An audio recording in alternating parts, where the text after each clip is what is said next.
Como você entrou nesse trabalho, nessa preocupação a serenidade das pessoas, com o equilíbrio emocional? O que te motivou a fazer isso? Eu mesma. É? O que aconteceu? Olha, ao longo da minha vida eu comecei a trabalhar muito novinha, né, eu tinha 9 anos, trabalhando no bazar da minha avó. Então tinha muito aquela questão que eu levei o trabalho meio que na brincadeira, e eu comecei a ter ganhos secundários com isso. Porém, quando a gente vai crescendo, já fui gerente de banco, já trabalhei em multinacional, já trabalhei com ações, mercado de moedas, sempre na área financeira e na área de vendas. Aí você Bravo, fala: hein? "O que que tem a ver?", né, Isabel? Então, quando eu falo que eu já rodei nessa vida, assim, profissional, eu conheço um pouquinho de tudo, eu percebia que tinha comportamentos meus que impediam o meu sucesso e a minha felicidade, né, de ser promovida ou avançar ainda mais nisso. E os nossos comportamentos ditam muito os nossos resultados. Sabe aquela coisa quando a avó da gente fala assim: "Boca fechada não entra mosca"? Né, Deus deu 2 ouvidos e uma boca e Uhum. 2 olhos, então a gente precisa utilizar mais isso, falar menos, escutar mais, observar mais. Ao longo da minha vida, desde pequenininho eu tinha crises de ansiedade, TAG, desde os meus 6 meses de vida por causa de uma febre que eu tive aí quando era bebezinha. E eu sofria muito lutando com crises de ansiedade. Quando eu vi que através de técnicas de respiração eu poderia ter o controle emocional e administrar isso, eu percebia que eu poderia não só ajudar a mim mesma, mas ajudar outras pessoas também. Hoje, como terapeuta sistêmica, eu vejo que eu tenho uma facilidade maior, né, para lidar com pessoas que passassem por processos de depressão, crises de ansiedade, síndrome do pânico, porque eu já vivi tudo isso. E hoje eu tenho técnicas, não utilizo medicação, já utilizei, né, ao longo da vida, mas por quê? É tudo processo mental. Nós temos uma questão, Flávio, de que aqui em cima é onde começa tudo, né? Pensamentos, energia. Você acredita em energia? Muito. Pensou, sentiu, materializou, cocriou. E isso é para o bem e para o mal. Claro. O nosso cérebro, ele não processa a palavra não. Então, por exemplo, não pensa num fusca preto de bolinha branca. Já pensou. Já pensou? Então é por isso que a gente pensa sempre na questão positiva. Eu não quero ter mais crise de ansiedade. Você vai ter. Eu não quero mais sofrer com essa doença. Você vai ter cada vez mais essa doença. O que que a gente precisa fazer? Quando a gente fala a respeito das técnicas da gratidão, a gente olha aquela situação e já trabalha a cura emocional.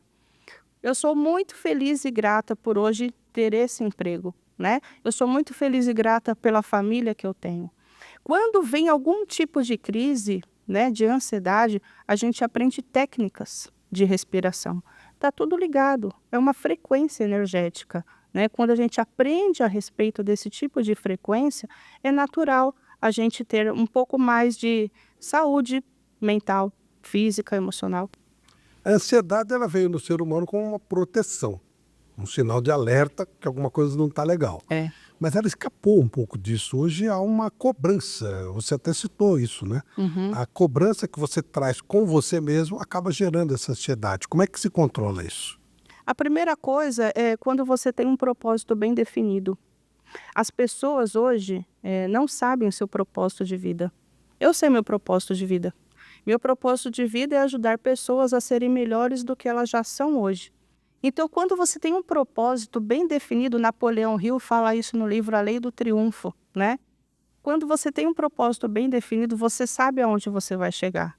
Então não tem o porquê ter crise de ansiedade, porque eu já sei o caminho, eu sei o trajeto. O problema das crises de ansiedade hoje das pessoas é porque elas não sabem para onde vai. Elas não sabem para onde elas querem ir. E aí elas ficam perdidas, né? Quando ela fica perdida, fica estagnada. Então ela não sabe nem para vai para a direita ou para a esquerda, fica meio que Alice no País das Maravilhas, né? Quando o gato pergunta, ela pergunta para o gato: "E aí, gato, para onde que eu vou?" E o gato fala assim: "Mas para onde você quer ir?" E ela fala assim: "Eu não sei, então, qualquer caminho serve."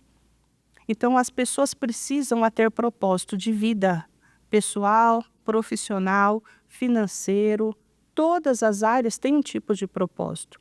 E é isso que falta nas pessoas. Quando a gente fala de propósito de vida dentro da empresa,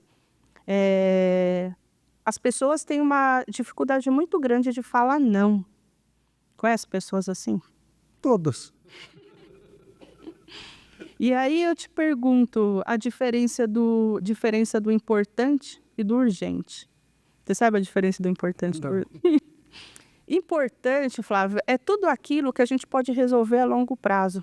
E urgente é aquilo que tem que ser resolvido agora. E aí as pessoas têm tanta dificuldade de falar não, que gera aquela crise de ansiedade.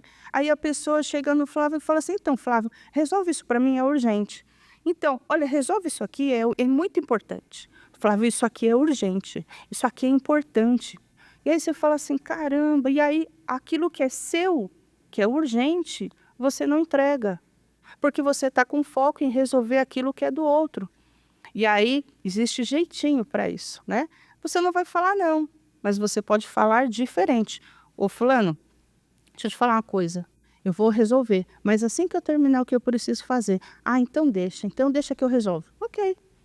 Né? Você não falou não, mas você falou de forma diferente. As pessoas precisam aprender como falar não.